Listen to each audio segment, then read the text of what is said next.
Junior അഭിഭാഷകയെ മർദ്ദിച്ച സംഭവത്തിൽ പ്രതിയായ സീനിയർ അഭിഭാഷകൻ ബെയിലിൻദാസിനെ ഇന്ന് കോടതിയിൽ ഹാജരാക്കും. തുറന്ന കോടതിയിലാണ് ബെയിലിൻദാസിനെ ഹാജരാക്കുന്നത്. രക്ഷപ്പെടാൻ ശ്രമിക്കുന്നതിനിടെയാണ് ബെയിലിൻദാസിനെ ഇന്നലെ പോലീസ് പിടികൂടിയത്. വഞ്ചിയൂർ പോലീസ് സ്റ്റേഷനിലെത്തിച്ച ബെയിലിൻദാസിനെ ഡിസിപിയുടെ നേതൃത്വത്തിലുള്ള സംഘം ചോദ്യം ചെയ്ത ശേഷമാണ് അറസ്റ്റ് രേഖപ്പെടുത്തിയത്. എല്ലാം കോടതിയിൽ പറയാമെന്ന് മാധ്യമങ്ങളോട് ബെയിലിൻദാസ് പ്രതികരിച്ചു. ബെയിലിൻദാസിനെ പിടികൂടിയതിൽ സന്തോഷമുണ്ടെന്ന്, അന്വേഷണത്തിൽ പൂർണ്ണ തൃപ്തിയുണ്ടെന്നുമാണ് ജൂനിയർ അഭിഭാഷക ശ്യാമിലയുടെ പ്രതികരണം. പ്രതി ബെയിലിൻദാസ് മുൻകൂർ ജാമ്യാപേക്ഷ നൽകിയിരുന്നെങ്കിലും കോടതി പരിഗണിച്ചിരുന്നില്ല.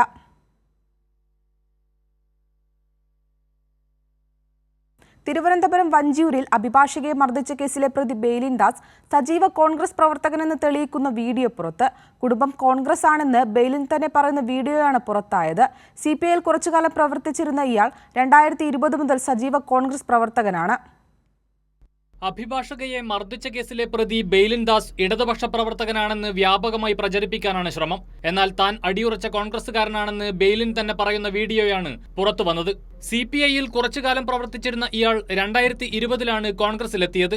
കോൺഗ്രസ് തന്റെ കുടുംബമാണെന്നും കോൺഗ്രസിനൊപ്പം അടിയുറച്ചു നിൽക്കുമെന്നും ബെയിലിൻ പറയുന്ന പഴയ വീഡിയോയാണ് ഇപ്പോൾ പുറത്തു വന്നത്. നീതിക്കും ന്യായത്തിനും തീരദേശ സമൂഹത്തിന്റെ വളർച്ചയ്ക്കും പുരോഗതിക്കും കോൺഗ്രസ് പ്രസ്ഥാനത്തിന് മാത്രമേ സാധിക്കൂ എന്നൊരൊറ്റ വിശ്വാസത്തിൽ എൻ്റെ പ്രസ്ഥാനമായ, എൻ്റെ തറവാടായ ഇന്ത്യൻ നാഷണൽ കോൺഗ്രസിലേക്കാണ് ഞാൻ തിരിച്ചു വന്നത്.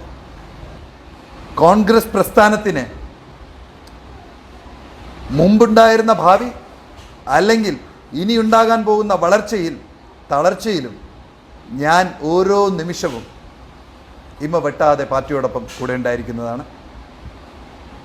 ഇവിടെയാണ് എൻ്റെ രാഷ്ട്രീയ ജീവിതം ആരംഭിക്കുന്നത്. കോൺഗ്രസ് നേതാക്കൾ ഉൾപ്പെടെ പങ്കെടുത്ത പൊതുയോഗത്തിൽ വെച്ചാണ് CPI വിട്ട് ബെയിലിൻ കോൺഗ്രസിലേക്ക് തിരിച്ചെത്തുന്നത്.